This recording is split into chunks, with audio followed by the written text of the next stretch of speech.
Hello and welcome to That Shooting Show. My name's Steve Anderson. I am your humble host. We are a proud service of Walther Firearms, who wish me to wish you that you should get, wish me to wish you to tell you that you should check out the Walther PDP steel frame. It is the finest gun of its type. Nothing even comes close, and that's all there is to it. So 30-day money-back guarantee.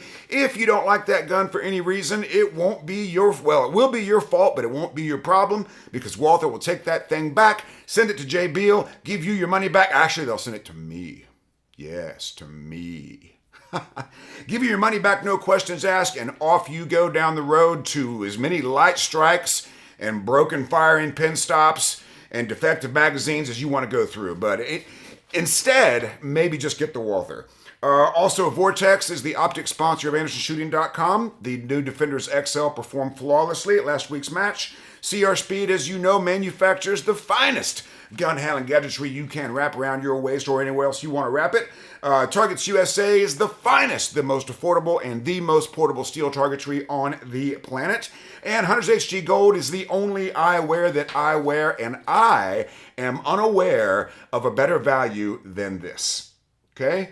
All right, so moving forward, every AndersonShooting.com class is going to come with one of these. That means the online mental management. That means the range classes. Every Anderson Shooting class is going to come with a $200 voucher for Hunter's HD Gold. Now, there are some restrictions on how you can use it.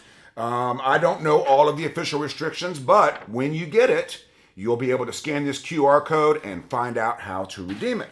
And it's super, super cool. I mean, guys, $200. That's more than half of the online mental management class. So you know you need Hunter's HD Gold. You know you need mental management. Now you can knock them both out in one transaction. Very, very cool. Thank you so much, Brian Conley from Hunter's HD Gold, for your generosity in this matter. OutdoorDynamics.net remanufactures the finest competition ammunition you can dispense from a Freedom Seed dispenser. The AMG-Lab.com Commanderson timer is the best timer in the world, no questions asked. Shooting Sports Innovations makes a lot to see because there's a lot to let me shoot that right. It's a lot to type, right? You're going to fat finger it a couple times. ShootingSportsInnovations.com. That's tricky to type, but once you get there, you'll be treated to a vast array of the cornucopia of the gun products that you didn't even know that you needed. And a new addition is 180 Firearms Training. After working with Keita Bussey in classes and on the range, I have decided to hire her as my vision and training coach. She's smarter than people know, and I am way smarter than most people know, and I'm looking forward to having her train me on vision and also help me in my training as I recover from some injuries and on my quest to Steel Challenge Grandmaster. One thing she's particularly good at is video reviews. We've had two people, actually four now. I refer my video reviews to her because she's so much better at it than I am. 3 videos, $100. She'll find your low-hanging fruit and get you on down the road. That's 180firearmstraining.com. And we have some news for you here. I think the biggest news is I just added the first mental management class for weight loss and lifestyle change. I'm down 17 pounds in 45 days. And it wasn't my first attempt.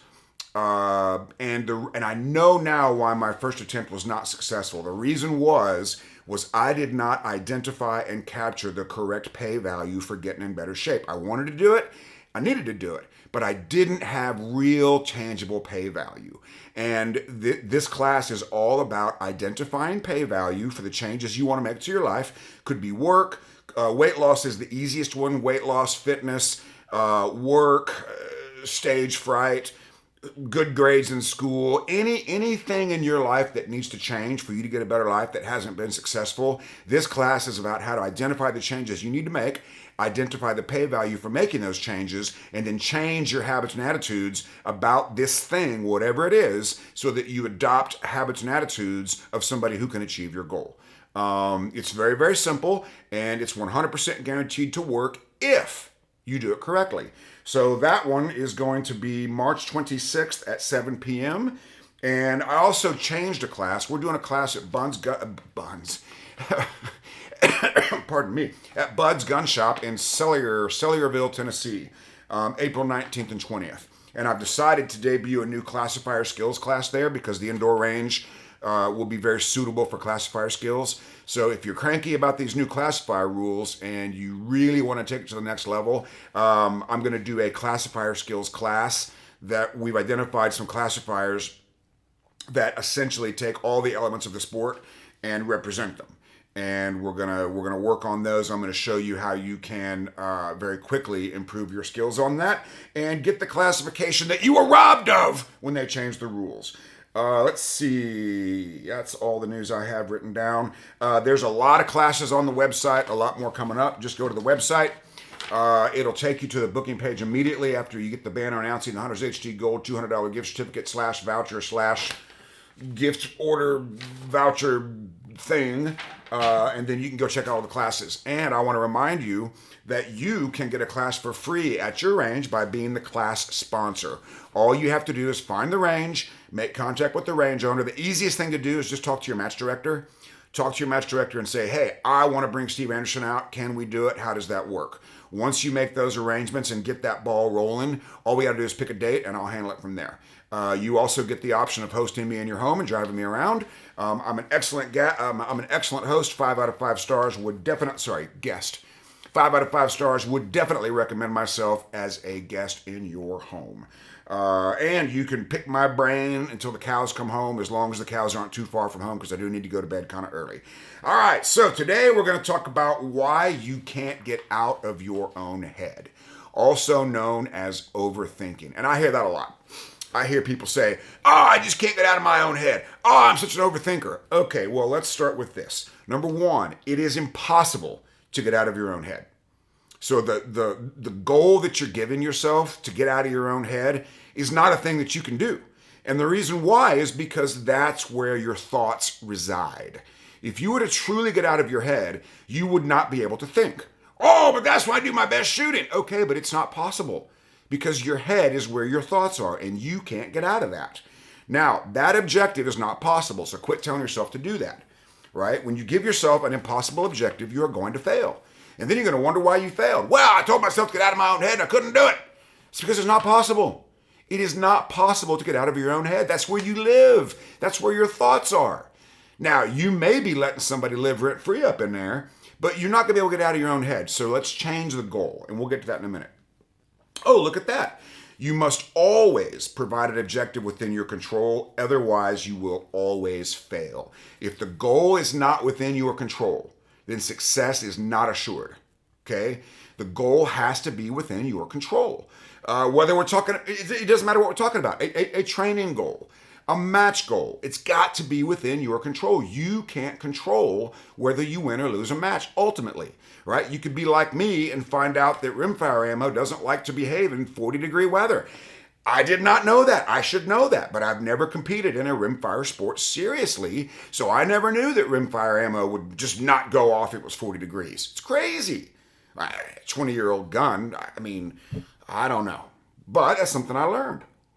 And what I did was order 10,000 rounds of CCI mini mags, which I did some research and okay, this is the most reliable stuff on the market. I'm going to give myself the best odds of success by buying the best ammunition I'm aware of. And that's how you handle gear problems, gang. You just buy better stuff. Okay, let's define overthinking. Overthinking is like logistics and plyometrics and neuroplasma pathways, okay? People use this term without defining it. And when you use a term that's not defined, you're just kind of trotting it around because you think you're stuck with it. Oh, I'm an overthinker. Well, what does that mean? What does that mean? Overthinking is thinking beyond the current task.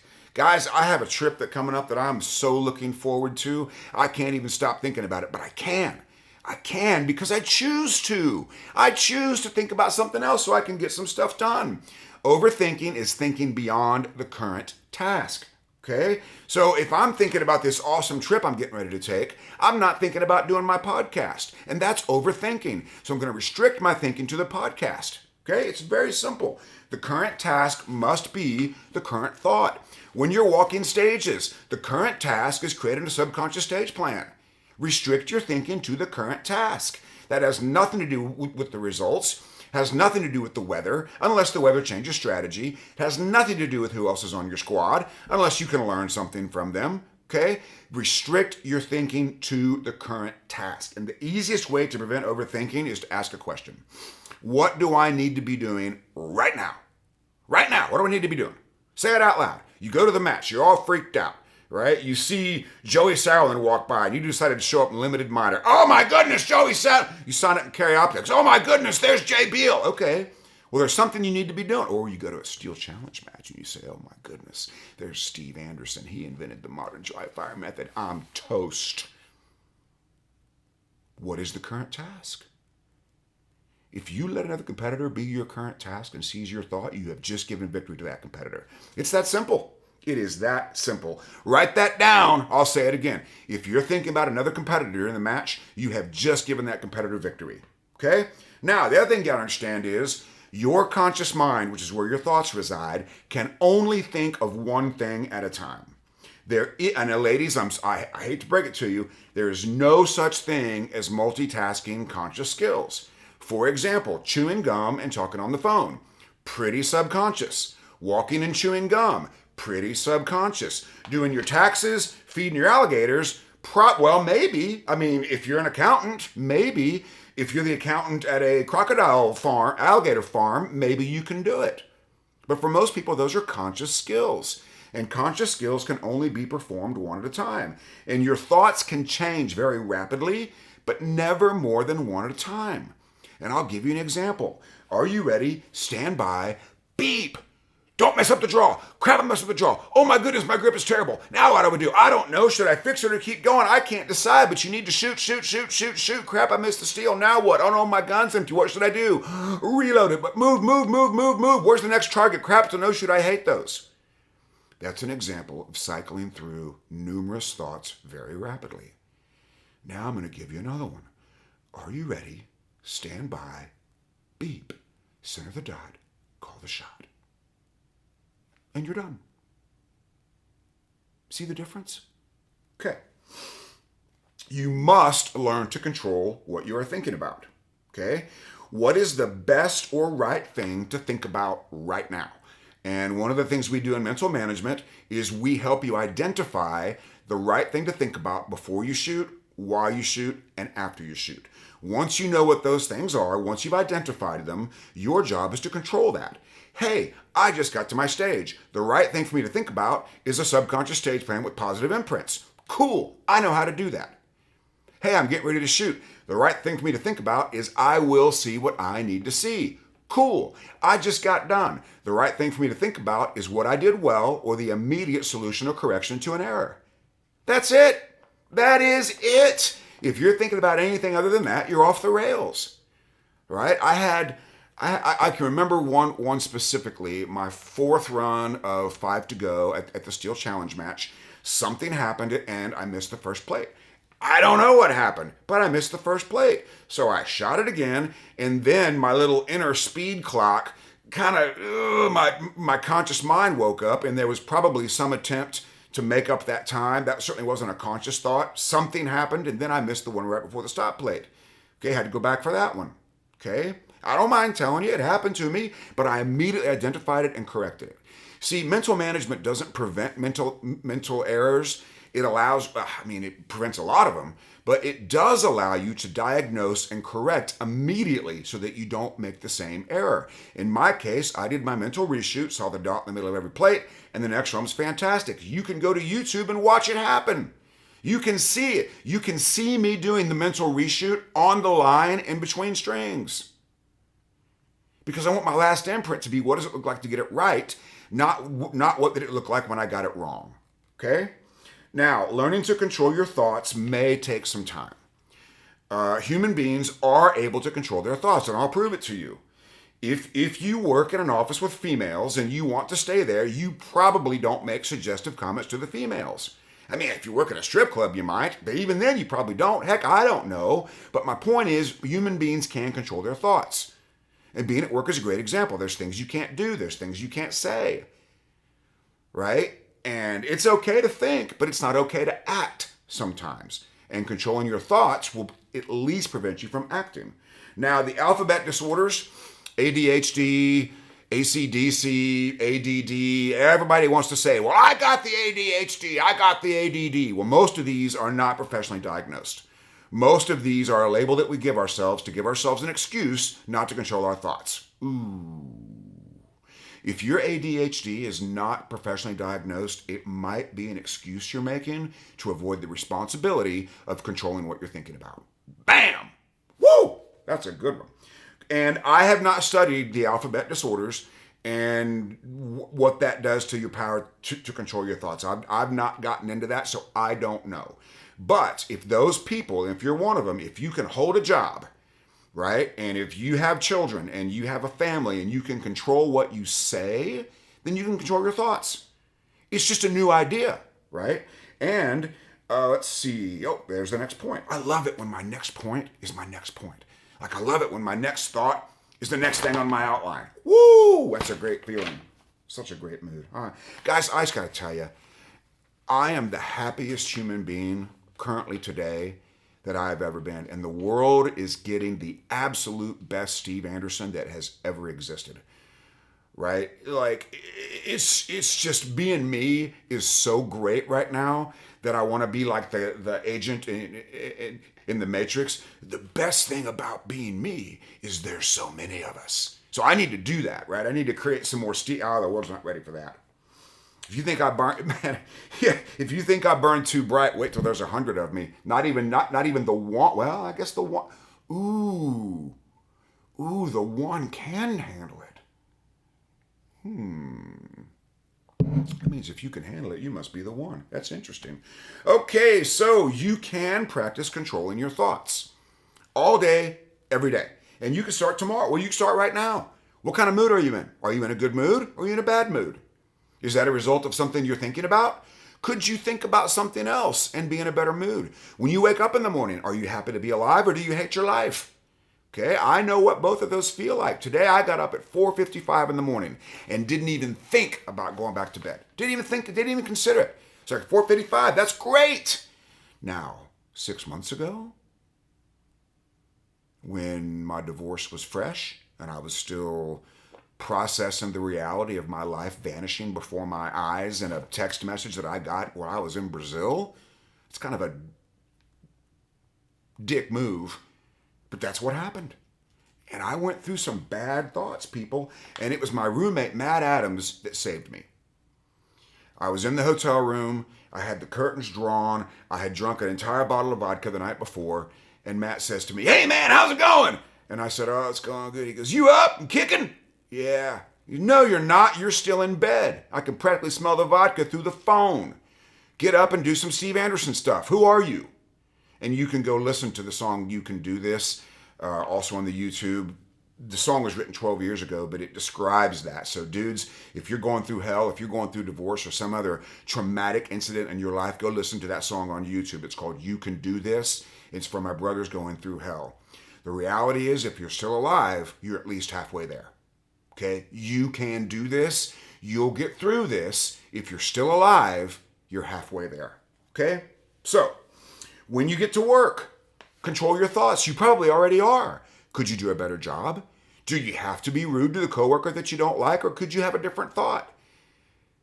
Could you say to your "Here's a Mattel" manager, "Hey, here's a Mattel. Oh, it's so nice to see you today, Ray. I was really looking forward to you saying "Here's a Mattel." That's great. So good to see you." Control your thoughts. Okay? When you talk to your family, control your thoughts.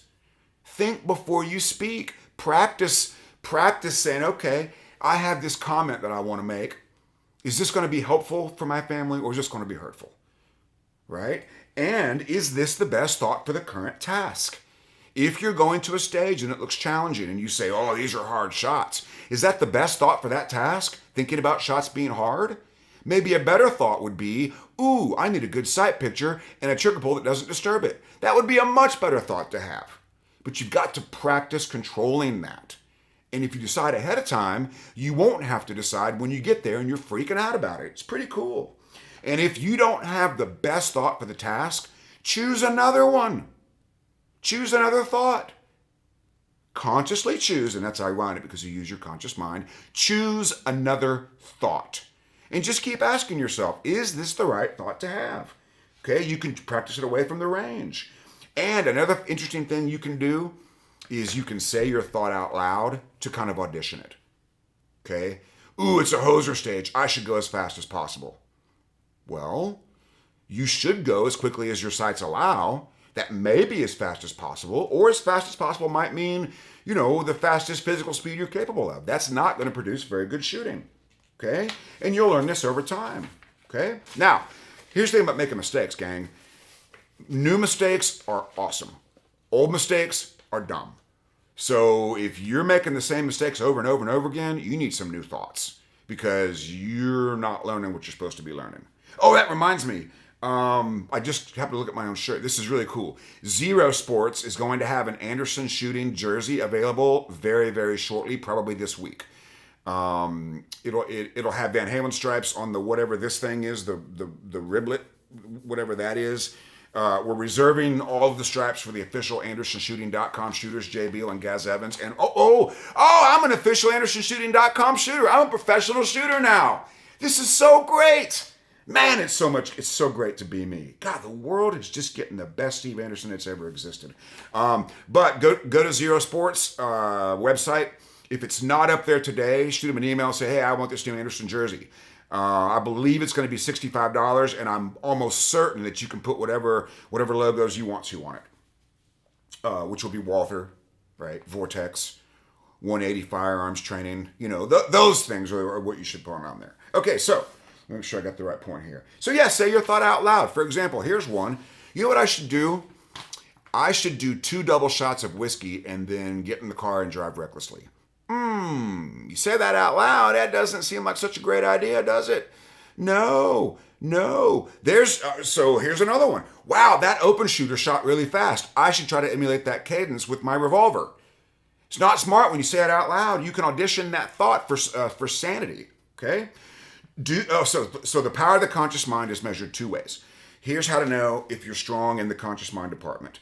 Do you know or have you learned what to think about before you shoot, while you shoot, and after you shoot? If you don't know, you need to learn. If you do know, you need to control it. Okay?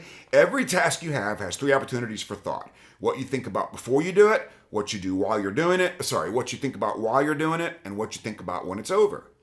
Okay? Those 3 thoughts go into your self-image regarding your habits and attitudes regarding the task, whatever it is.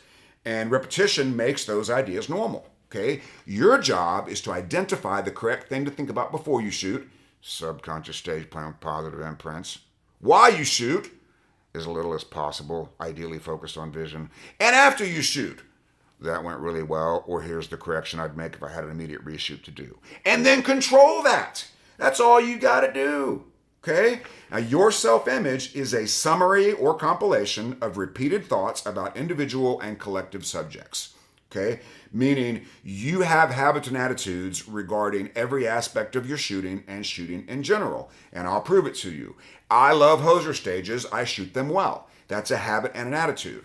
I hate one-handed shooting. I'm not very good at it. That's a habit and an attitude. That needs to be changed. Okay? These ideas, imprints to your self-image, let's call them thoughts of ability, they form your opinion about each topic and their collective summary. Okay? Meaning, I'm a pretty good shooter. That's my self-image. However, I suck at swingers. So we have two different self-images going on. One is a pretty good A-class shooter. The other one sucks at swingers. Well, guess what happens when he sees a swinger? He's going to start sucking. Okay? Now, classifiers. You have attitudes and habits about those. Major matches. Other competitors. All of these are examples of habits and attitudes. Whether you like to work out or not. Whether you eat well. Other good or bad habits are functions of habits and attitudes. Okay? If you like cats versus dogs. Well, that would be incorrect. But if you did prefer cats over dogs, the attitude is, I prefer cats. The habit is, I have cats. Probably don't have a dog. Okay? If you like snakes or you're afraid of snakes, that's self-image. Okay?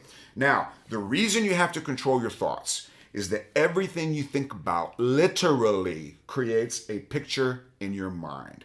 And that picture tends to be your immediate future. Okay? Don't miss the steal. Don't hit the no shoot. Those thoughts create pictures. What would it look like to miss this steal? What's my bullet hole going to look like in that no shoot? And you create a picture. Well, your mind doesn't know that that's not what you want. All it knows is it's been exposed to the idea of this thing. So it can be forgiven for thinking, oh, okay, well, I guess we can hit the no shoot. That's what you really want. Okay? Now, center the dot, call the shot, or I will see what I need to see is a better way to handle that. Okay? If there's a tricky shot in that stage, you can visualize. What's it going to look like to see what I need to see? What's it going to feel like to get a good trigger pull? This is another reason why it's so important to control your thoughts. Now, what the conscious mind does in the mental game of anything, the conscious mind trains the subconscious and informs the self-image. So the conscious mind's kind of like the coach, right? The conscious mind is, and the subconscious is the athlete, okay? So the coach, the conscious mind, trains the subconscious how to do a certain thing. This requires conscious thought. That's how it starts. Once the idea is complete, once the skill has been sorted out and we're going to do it this way, repetition is the coach teaching it to the player, okay? And I just came up with that, by the way. Oh, I know what it is. Self-image is the cheerleader. Self-image is the cheerleader. Conscious mind is the coach. Subconscious is the athlete. And the self-image is the cheerleader. Okay? The really smoking hot blonde professional cheerleader. That's the self-image. And self-image says, you can do this. Yes, you can. You're a handsome, big, strong man. Or it says, I don't give a truck because you suck. And that's going to hurt the player's performance. Okay? You cheer the player on, he's probably going to do better. He'll at least do as good as he can. But if you insult him and tear him down and hurl profanity-laden rhymes in his direction, he's not going to do as well. Coach, athlete, cheerleader. Fascinating. Okay, because the coach can't play the game. The coach can write the plays, the coach can train the player, but the coach can't play the game. Oh, this is so good. You guys are in such... Man, I just hit another... I was already feeling fantastic, but I just hit another gear of awesome. That is so cool. Oh, and by the way, I didn't put it in my notes. Self-image is not ego. Okay, you've got to understand that. Self-image is not ego, and people will damage their self-image extensively by trying to portray a humble ego. Ego is your sense of importance. I'm the most important person in the room. Okay, that's not me saying that. That's the example. Okay, remember, even if I'm alone in the room, there's always somebody more important to me when I'm the only person. I'm the only person in the unique New York. Unique. Now, see, that's an imprint. I can imprint that I'm tongue-twiped. I'm not even going to revisit it because the solution or correction is to get back into my notes. That's what I'm going to do. So, let's see. Picture in your head. Conscious mind. Here we go. Conscious mind trains the subconscious and informs the self-image. So the conscious mind is the coach training the athlete, and the coach is also telling the cheerleader what to do. Okay. The coach is telling the cheerleader how it's going, so the cheerleader knows how to cheer. Okay.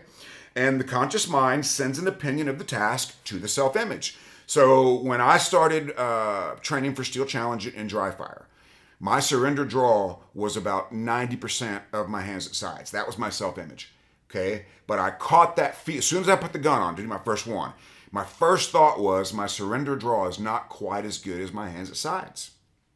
I caught it. Because I don't want that to be true anymore, so I'm going to quit saying it.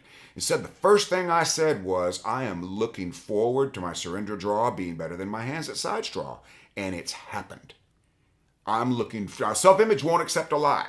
So I didn't tell myself, oh yeah, Anderson, your surrender draw is your best one. I didn't do that because that's not true. Self-image won't accept it. But the slight stretch is, I am looking forward to my surrender draw becoming my best one. And now it is. I learned a couple things. By the way, I learned that loose arms and hands make me a cobra. When I first started, I was tense. Just a lot of muscular tension. So I've learned to kind of let my hands flop a little bit instead of holding them real rigid. And then the quiet eye technique from Keita Bussey's books, Smart Move, revolutionized my make ready procedure. And I'm going to talk a lot more about Steel Challenge in another program. I just want to tell you that the quiet eye thing she discovered, she didn't invent it, but she did discover it and apply it to shooting. That has revolutionized my Steel Challenge shooting. Because what I do is I just look at a small spot until I get bored, and then the boredom turns me into a cobra. And I'll talk more about that on another show. Boredom turns me into a cobra. Just write that. Boredom turns Steve Anderson into a cobra. Okay, now, ultimately, self-image. It's a filter for your subconscious skill. So if I do 100 surrender draws in preparation for Steel Challenge and I find something wrong with every single one of them, my self-image is low. I'm expecting to struggle. Okay, so that's going to choke off my subconscious skill, therefore activating the conscious mind. Remember, the conscious mind doesn't know how to draw the gun. The conscious mind analyzed what I was doing, figured out how to do it, trained my subconscious how to do it with repetition. Now my subconscious knows how to do it. Okay, and the opinion of the training process will determine the access to the new subconscious skill to whatever extent it becomes subconscious. I'm thinking now that I should have dressed up like Colonel Sanders from the second Matrix movie, maybe the third one. Remember when Neo goes to see the Colonel Sanders guy and he talks all eloquently and loquaciously, right? I should have dressed up like him because that's the road we're going down. I tell you what, this is one of the best outlines I've ever created. It's almost like a book in itself. I'll get it posted for you insiders very shortly. Oh, also, Anderson Insiders, we're going to be moving away from individual calls and toward meetings. We won't eliminate the personal calls, but we're going to try to handle most of it in weekly or bi-weekly or bi-monthly. Because bi-weekly, is bi-weekly 2 times a month or is bi-weekly twice a month? I don't know. But the reality is most of my phone calls with you guys are exactly the same. Right? Hey, I am not doing all the things you told me to do. What should I do? Or I'm doing everything you told me to do and it's going great. And I know that you insiders will appreciate hearing from the other insiders on how they've handled issues and how much ASS they're kicking. So major announcement coming for the insiders here very shortly. Okay, so where were we? Okay, so your opinion about your training is more important than your training. Okay, I'd be better off if I'm going to do 100 draws and find something wrong with every single one of them. I'd have been better off not practicing. Seriously. But if I do 100 draws and find something to celebrate, even if it's a correction, that's great for me. Okay, so I actively imprint the word "great" after every rep. It was either a great rep or a great correction, which made it a great rep. That's why you must always correct and continue as opposed to quitting if you have a glitch. Unless it's unsafe during a live fire, which you could make a case for correct and continue in a live fire as well, because whatever happened could happen in a match. But if something unsafe is going on in live fire, then yeah, you should for sure abort that run, with the caveat that whatever happened could happen during a match. Okay, now negative imprints during training are the second biggest problem in the mental game. That's it. If you are getting negative imprints during training, you're going to be in the middle of the pack forever. So you can train hard enough to get pretty good. You can get to the middle of the pack of your class. You can get to the middle of whatever class you're in. C, B, A, M, G, right in the dead center. But negative imprints during training will keep you there forever. And you can tell, because if you look at the middle of the pack at nationals, those names never change. Okay? They're just the same. They're the same 10 guys in every. You can look at the super squad. Right? It's the same 10 guys in the middle. That's because of negative imprints during training and the conscious control of speed. That's it. That's why those guys are going to be there forever. Speed up, slow down, speed up, slow down. Think about this, think about that. Oh, I suck again. Okay, sign a lease in the middle of the pack and you might as well apply for a mortgage because, brother, you are staying there. Because every thought of ability, every imprint to your self-image goes in your ammo box and comes out of your gun. It's just that simple. Think about it. If I take 125 rounds to a Steel Challenge match, and I take 125 negative thoughts about my draw, those thoughts are gonna come out of that gun just as if they were ammo. So what you do is you treat the imprints like good ammunition. Think of it as checking your ammunition, right? So analyzing your imprints is case gauging your ammunition. Man, I'm on fire today. Woo! You would never take a bad round to a match. Oh, look at this one. What's it called? The K-slip's all deformed. This one's missing a primer. Yeah, we should definitely put that in the bag. Well, that's what it's like taking negative imprints to a match. You cannot outsmart this. You can't do it. And I know what you're thinking. Oh, you're telling me to blow sunshine up my beehole, tell myself I'm great. Well, that would be better than telling yourself you suck. I mean, is that the cheerleader you want going to the match with you? Do you really want a cheerleader that goes to match and says, you suck, you can't shoot, I'm gonna give you the boot? You don't want that. You want, hey, good job, try again, right? That self-image is the cheerleader that goes with you to the match to either tell you that you suck or that you're great or you can be great or you know how to perform, okay? Do not try to outsmart negative imprints to your self-image and training. I know a third of you are going to go try it, but just try something different. Identify a standard for training, and when you meet it, say great. And if you're actively working on a skill, don't expect to get it right the very first time. If you could, you'd already be doing it. If you got to work on your turn and draw, and it's a mess the first few times, good. That means you're learning. That means you're working. That means you're improving. But if you do the same dumb turn and draw over and over again, sure, you can do it. You can do it just fine, but it ain't the one you want. Okay? The rebuilding process of subconscious skill is going to be messy. You need to celebrate this. Hey, I'm doing the work down here. Okay? You will never, ever, ever, ever get access to your subconscious skill, your training, with negative imprints. It will not happen. Oh, I only get better by beating up. Oh my goodness, I almost made a little Freudian faux pas there. I only get better by beating myself up. That's how I improve. Okay, but you're in the middle of the pack. Because I don't hear the winners saying that. What I hear the winners saying is, I go to work to make sure I'm working harder than the next guy. I'm in the prime of my life right now. And it doesn't mean ignoring weaknesses. It means framing them as opportunities instead of problems. Okay? My biggest opportunity and still challenge right now is the first shot.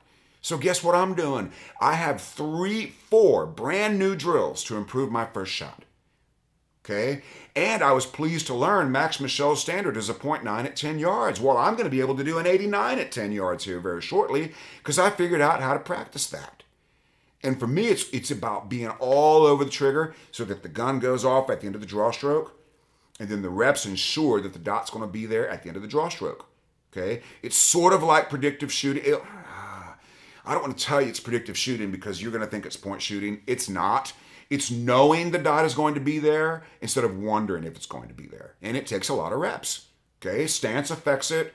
A lot of different things affect it, but the reps will guarantee it. And I know that because it happened in USPSA, which means it's already happening in Steel Challenge. And yes, I do have some very specific dry fire ideas for Steel Challenge that you'll be hearing from very shortly. Have your checkbook ready. I'll give you most of them for free probably because that's kind of my thing. That's why I get irritated when people want to argue with me. You know, I post a video about shooting partials in the center instead of going for the A zone, and the results every time we test them are the same. And somebody goes, yeah, but you're shooting minor, you need the points. Oh, does that mean shooting minor, the no shoot is only 8 points instead of 10? Does that mean the mic is now a 7-point penalty instead of a 10-point penalty plus the alpha you didn't get? Right? Is it minor penalties too? And by the way, gang, here's another one. Major and minor only matter if there's shooters in the same division shooting them. Okay? If you're shooting limited, everybody's shooting major that's smart. Okay? So major's not an advantage. If you're shooting minor, everybody's shooting minor, so it's not a disadvantage. It's only an advantage or a disadvantage in divisions where both are present. Open, for example, somebody shooting minor is at a disadvantage to somebody shooting major. In single stack, somebody shooting minor may or may not be at a disadvantage to somebody shooting major. Right? But if everybody in the division is shooting the same, carry optics, for example, there's no disadvantage. There's none. The chart is the same for everybody. Oh, we're shooting minor. Everybody's shooting minor. Ding, ding, ding, ding, ding. Come on, guys. What are we even doing here? Okay. All right. The reason that you want out of your own head is because you have allowed it to become inhabitable. That's why you want out of it. I'm going to say that again. The reason you want out of your own head is because you have allowed it to become uninhabitable. Okay? You were born with a nice, beautiful, virtually empty brain. You came into the sport with a nice, beautiful, mostly empty, blank self-image. And you did that.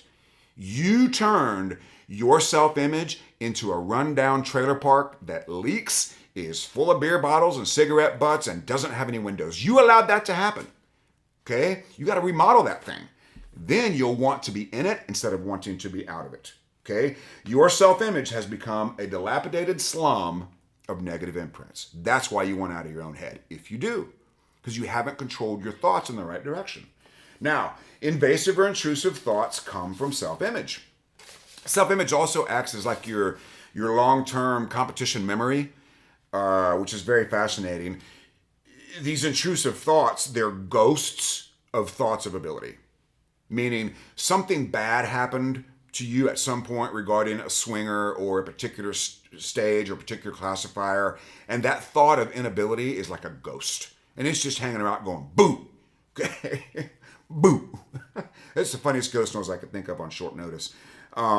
Things like, I hope I don't miss the swinger again. Things like, if it's muddy, I hope I don't get DQ'd again, right? These are ghosts of previous thoughts of ability that never really go away.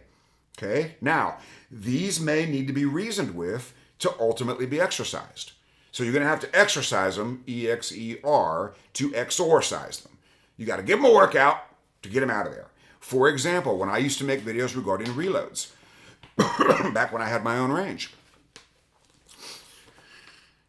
we're gonna think about something else. Okay? So what that means is my last thought would be, don't F up the reload. Well, that creates a picture. What would that look like? And I got tired of it. So what I said to myself was, okay, Anderson, here's the deal. You invented the modern dry fire method.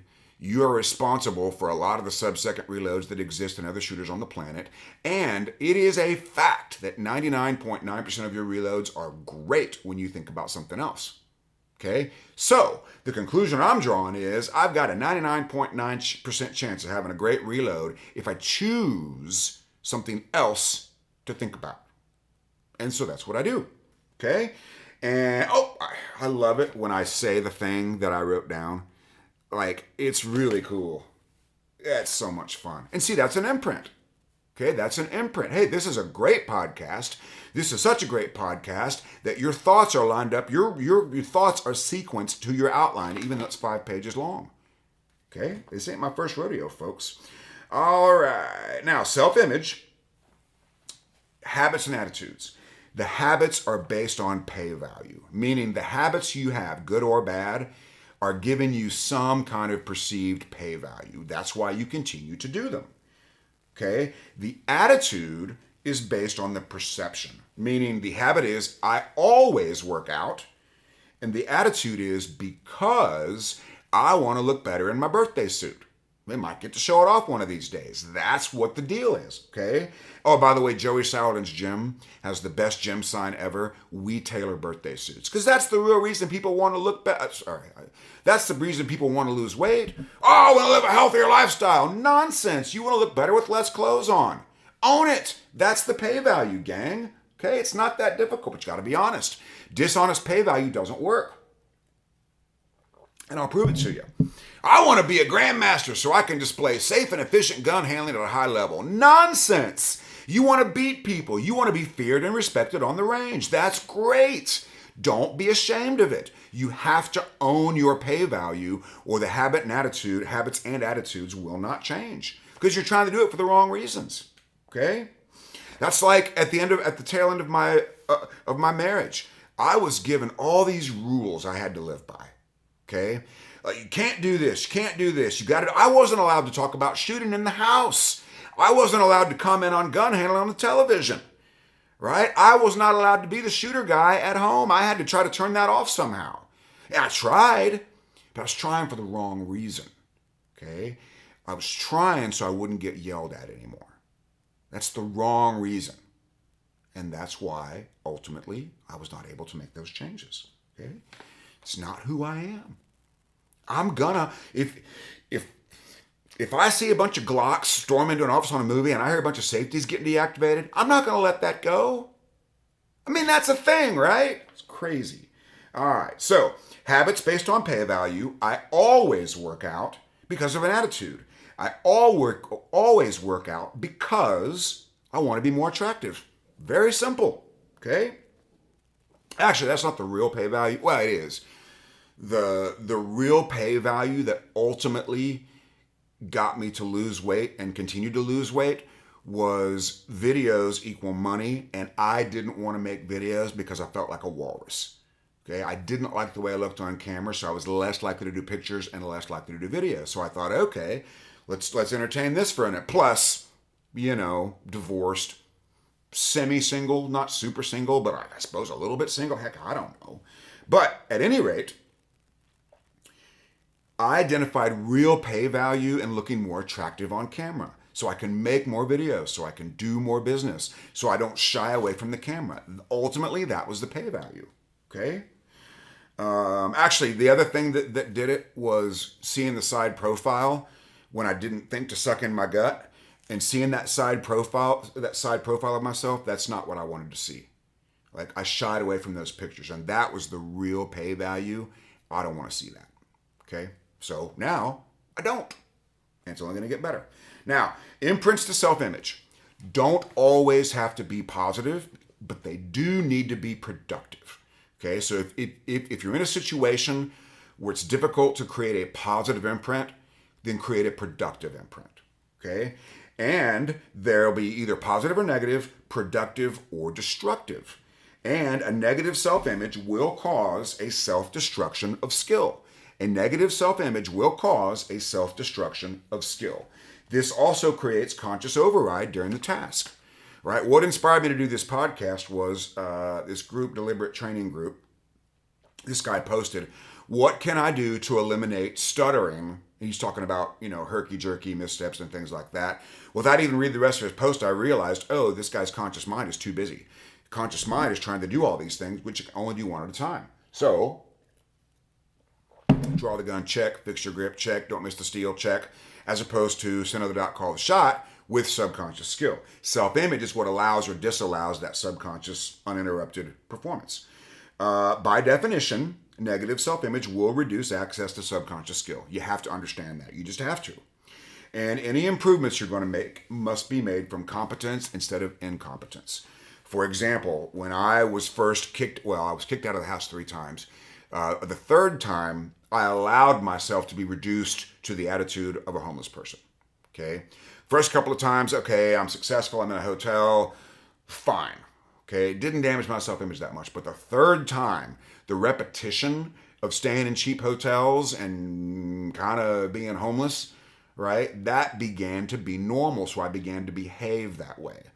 And it was my roommate, Matt Adams, who literally saved my life by saying, you're not a homeless bum, you're Steve Anderson, but you're behaving like a homeless bum, which means you will become one if you continue to behave that way.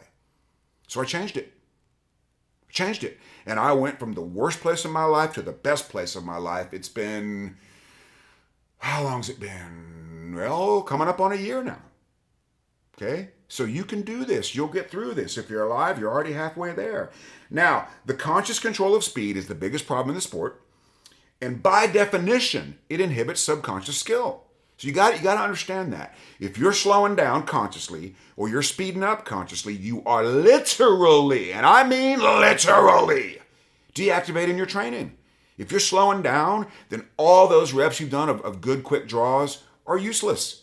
If you're speeding up, all those reps of accurate shooting you have done are now rendered useless. Because you're choosing to let the conscious mind do something. You're literally choosing to put the coach in the game, right? You're Michael Jordan, and you're like, oh man, woo, we're in the tank here. I know what we should do. We should put in the coach. The coach is wearing a suit and loafers, for crying out loud. Hasn't played the game in 20 years, and that's your idea? This is the guy you want when the game's on the line? You want the coach? No, that's not correct. But that's what you're doing. That's literally what you're doing when you choose a speed arbitrarily. Yes, I know better shooting will slow you down a little bit from hair on fire rapid. I get it. But it's not conscious. It's determined by vision, not by a not by a preconceived notion of how fast or slow to go. Conscious control of speed is the biggest problem of the sport, and by definition, gang, the word conscious, right? Conscious control means not subconscious skill. Like, why would we want that? Why would we want to take all of our training and get zero access to it by consciously controlling our speed? Because that is what's happening when you consciously control the speed. That's why I want you to train at the limit of human function and then let vision determine how much of that limit of human function you can use. Okay? Now that brings us to subconscious skill. Subconscious skill are the things you can do without thought. And the things you can do without thought must not be thought about. Let's try that in a song. The things you can do without thought must not be thought about. The things you can do without thought must not be thought about. It's pretty good. Okay? Now, unfortunately, the thing I just sang is not possible because you can't stop thinking about something. And ladies and gentlemen, you know this is true. When a man is thinking about something, he can't stop thinking about it. But if his wife is not interested in the thing that he's thinking about, she can give him something else to think about. She can't stop the thought that he's having, but she can help him. And ideally, this should be done productively and not maliciously. Ladies, I'm so sorry. However, if you love your man, you'll find the nice way to do it. Give him something else pleasant to think about instead of something unpleasant to think about. Right? Instead of no, say, hey, here's a few things we need to get done before bed. Would you help me do them? The guy's like, of course I'll help you do them. Why wouldn't I? That sounds like a great idea. But ladies, you got to follow through. Okay? Oh, I'm sorry. Let me rephrase that. It would be in the best interest of your relationship to follow through. That's all I'm going to say. Okay. Feel like I stepped in it there. It's okay. I can clean up my shoe and get back on the road. So let's use the reload. The things you can do without thought must not be thought about. So if I'm thinking don't F up the reload, I'm thinking about the reload. I don't want that. But if I say stop thinking about the reload, I just get more pictures of botched reloads. But if I say, hey, look at the magwell. Aha, that's a new picture. That's not missing a reload. That's me looking at the glorious inside of that magwell because I know if I can get the tip in, it's a foregone conclusion. It's going to happen. As long as the angles are correct and I get the tip in the magwell, magazine tip, it's fine. Can't go wrong. But if I don't see it, I don't get the angles right, all the pushing in the world's not going to find a cushion. Okay, so the purpose of training is not to get better. What? All right, Anderson, I've been playing along. I've been a good sport for a long time. Now you're telling me that the purpose of training is not to get better. Yes, FUD. That's exactly what I'm telling you. The purpose of training is to make subconscious the execution of a desired level of skill. That is the purpose of training. Most of you don't know that or don't understand it literally. And that's why I'm so picky in the words I use, because words mean things. I do my best thinking when I don't care and I'm not thinking. Sorry, I do my best shoot when I don't care and I'm not thinking. Okay, but that's not duplicable. What is? Not thinking means subconscious. Not caring means not worried. Now, those are things we can duplicate. I can make myself not worried about the result. Can't make myself not care. But I can choose not to worry about the result. And I can choose something to think about that reduces my amount of conscious thought if I can control it. Okay? Now, training requires the conscious mind. Oh, let's go back to that previous point because it's a good one. The purpose of training is to make subconscious the execution of a desired level of skill. Okay? If you bust a 0.7 draw for the first time, that's probably going to be pretty conscious. You had to think about something in order to do that. That's great. This is the process of the coach training the athlete. The self-image is the cheerleader getting instructions from the coach on which cheer to run. Okay? The coach is going to say, hey, we're trying a new play. I need you to be really enthusiastic about this because this is brand new. Okay, we'll tell him he can do it. Hey, make my day. Execute the new play. Oh, yeah, I can't execute the new play. That's the way it works. Okay? As opposed to, don't you dare try anything new. Otherwise, we're going to shout and boo. That would be the other cheer the cheerleader could run. Self-image is the cheerleader getting instructions from the coach on which cheer to run. Oh, this is such great stuff. Holy moly. Okay, where are we? Okay, so the training process will require the conscious mind, and this process can be a little messy sometimes. Good. I'm making new mistakes because I'm getting better. Good. This is good for me. Okay? This is why the imprints must be controlled. And you need to look forward to new mistakes and imprint solutions to old ones. Guys, new mistakes in life and shooting are wonderful. Old mistakes in life and shooting, not so awesome. Okay? And this new technique, or this new version of the technique, will be conscious for some period of time.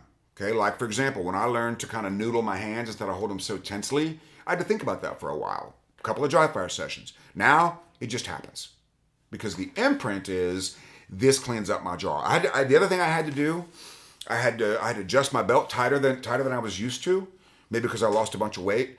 And I had to really be picky about the holster alignment on my hip bone. Again, maybe because I can feel my hip bone now. Maybe that's why. But there were some things I had to adjust. And those were pretty conscious for a while. And I also had to learn, I had this weird habit that I fixed of wanting to bring the gun forward, and it would catch on the holster and get kind of hitchy and bindy. That's not allowed to happen. So I learned to pull it straight up instead of forward, and that helped a bunch. And those things are now subconscious for me. Don't have to think about them anymore. Okay, where are we here? Only repetition will make it subconscious. Now, when you have a new version of a skill, you have a competition coming up, you got a choice to make. You can either go out and do the new skill, or you can just go shoot the gun and wait for the new skill to show up. That choice is yours. But only one thing is going to happen. Either you're going to shoot well subconsciously without a lot of thought, or you're going to display the new technique, which is probably going to go okay, but the actual shooting, the sum total, may not be so awesome. Because by definition, you've denied access to your subconscious skill with this conscious thought. Okay? Your opinion of the process of repetition determines access and ability. So, while I'm making these changes to my surrender draw, the opinion that I'm sending to my self-image, which is ultimately my cheerleader, is, ooh, this is working good. This is a smart thing to do. This is going really well. Okay, so I'm enthusiastic about the new skill, and it's becoming subconscious. That's the ideal situation. Okay? Regarding choosing the new technique or subconscious shooting, if you're shooting for score, you're always going to shoot better subconsciously, unless the new technique is so important. And again, that's a choice you have to make. If you learn some fancy new footwork, you can either do that, or you can shoot the gun subconsciously, let your feet do whatever you want. The choice is yours. But the vast majority of the time, shooting subconsciously is going to be a better result. And that which brings me to number 21. If you nobody shoots well when they're thinking about their feet. Nobody. Okay? Nobody does. So, some things you need to learn about that. If I know I don't shoot well when I'm thinking about my feet, why would I ever think about my feet in competition? I know I don't shoot well thinking about my feet. So why would I ever do that? Interesting. And if I'm training footwork, I don't expect good shooting, right? I know this is a thing, but I'm going to try to outsmart it somehow. It just doesn't work. It's because when the footwork becomes subconscious, now that there is one environment where you could shoot okay, but I would say that your conscious mind is so focused, like a very high level athlete, like a Joey Sauerland or a Jay Beal or a Gaz Evans, could think about something like that and still shoot pretty well. The average shooter cannot. Okay? But here's where you have to control the imprint. If you're working on footwork and you're not shooting very accurately, you need to imprint that your footwork is improving, not that you're shooting inaccurately. Because if you associate good footwork with bad shooting, it's going to be an attitude and a habit that will persist for a very long time. And think about something besides your feet in competition. Again, I recommend something visual. That works the best for most people. I want to remind you that thoughts cannot be stopped. I'll prove it to you. Whatever you do, sitting here right now, do not think about a pink elephant. That's the first thing I saw was a pink elephant. And you can't stop it. Okay, now let's try something different. Think about a candy cane, a red and green one. Oh, I just did that too. Okay, this is changing the channel. You can't stop a thought. It's kind of like if I go to the airport and there's CNN and Fox. Okay, they're both broadcasting, but there's only one TV. If I switch it from CNN to Fox, I don't stop CNN from existing. I'm just not receiving it anymore. That's why you can't stop a thought. You just have to change it. Okay? And in the Performance Analysis Mental Management Journal, which, by the way, I am 100% on doing my journal after matches in dry fire, and it is massive. So on the way to the Steel Challenge match, I had Matt's girlfriend, Jennifer. She's the Jennifer from the Steel Challenge video. I had her read my journal to me in the most exaggerated voice she could. And I didn't bring my journal in here with me. That's okay. I remember most of it. And why do I remember it? Because I wrote it down and I read it several times. And it was a dry fire journal. Today, my draws were smooth, precise, and fast. Notice I use the word today because when I hear it, I want it to be present tense. Today, all of my draws were smooth, effortless, and precise. Using the quiet eye technique, put the dot in the middle of the target every single time. So my last thought regarding my draws are smooth, effortless, and precise, with the quiet eye technique, putting the dot in the middle of the target. That's my last thought going into the match. If I hadn't done that, my last thought could have been, ooh, it's kind of cold. Wonder if my hands are going to work. That negative imprint will limit my subconscious skill. But the positive, I didn't think about my draw one time. And you can watch the video. I had 99% perfect draws, maybe more. Smooth, effortless, precise, just like it says in my journal. They were smooth, they were effortless, they were precise. Because I identified that, I identified how I did it, and I controlled the imprint. So every thought about my draw is smooth, effortless, and precise. And fast. Super fast. So fast. Okay? Repetition of good imprints provides normality of these ideas.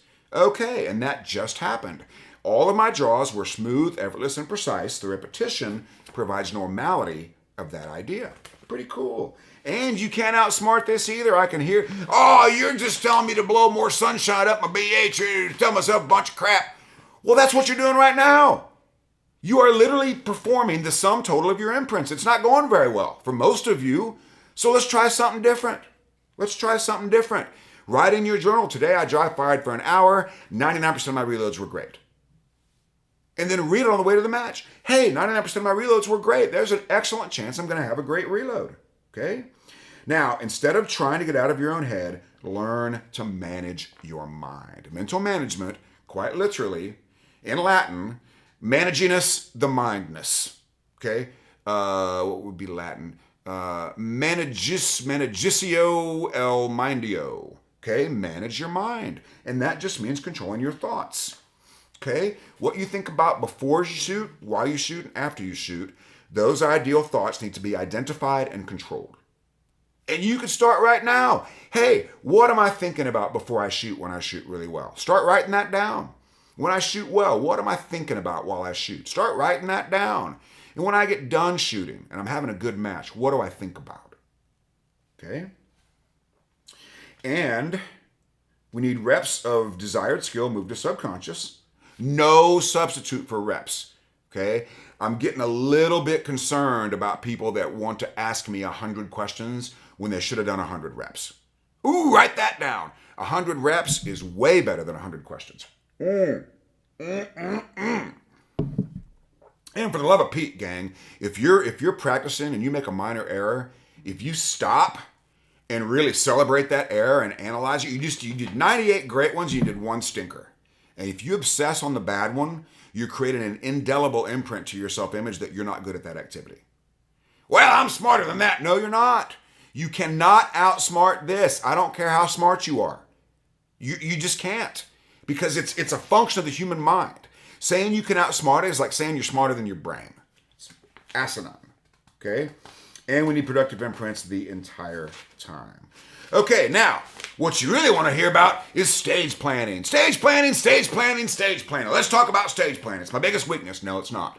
Unless you're so new that you're doing dumb stuff, stage planning is not your biggest weakness, I promise you. Unless you're doing dumb stuff, your stage plan does not matter that much. Get over it.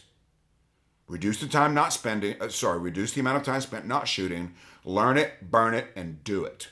You don't get beat when you have great execution of a B+ stage plan or a B- stage plan. You get beat when you have a C execution of an A+ plan. That's when you get beat. So get a plan, like Joey Sauerland. Well, I don't know if I can do his voice. Dog, here's what I do, dog. I go up to the stage, dog, and dog, I find something I can remember, dog, that's pretty dumb, dog, and I focus on calling my shots, dog. Thanks, Joe. Thanks for the stage planning advice. Because unless you're so new you're doing dumb stuff, it doesn't matter. And if you're having a hard time making a choice, congratulations. It really doesn't matter. Because you're smart. Well, I hope you're smart. If you're not new, like if you've been in the sport a couple of years and you can't make a decision, that means the thing you're trying to decide is not that important. One of them will give you more confidence. Do that one. Okay? The conscious mind creates the stage plan, and then the conscious trains the self-image with reps and informs it with opinions. Okay? The conscious mind shows the athlete how to shoot the stage and then tells the cheerleader how to cheer. Okay? And the same process occurs in training with skills individually and collectively. I think we beat that dead horse to death with a broken record once again. Reps and opinions equal skill. Hot dog. Okay, once again. Mental management for weight loss, end of March, I believe it's 26, weight loss and lifestyle change. If there's somebody in your life, or if you have been struggling with physical fitness, I promise you this will change your life if you can identify the correct pay value. There will be no medical or diet advice of any kind. I'm not a doctor or a nutrition. I'll be happy to tell you what has worked for me, but I will not recommend a specific plan. So you're not overweight because you don't have the right plan. You're overweight because you haven't followed the right plan. And I'm going to get you to follow whatever plan you choose. You know the plan you need to do. You've tried it about 75% and it hasn't worked.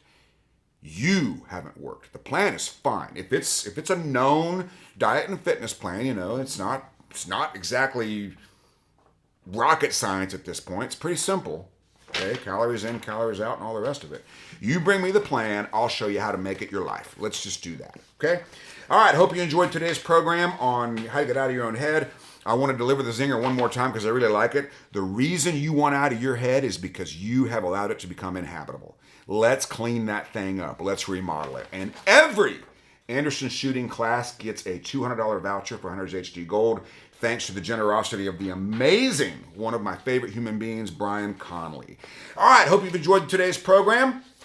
Looking forward to seeing you real soon, just a couple of days now. And until that time, be like me. Pardon me. Until that time, pardon me. It's a little wet the whistle there. Till we meet again, be like me, do what I do, say it with me. 1, 2, 3. Love you, bye, and get to work.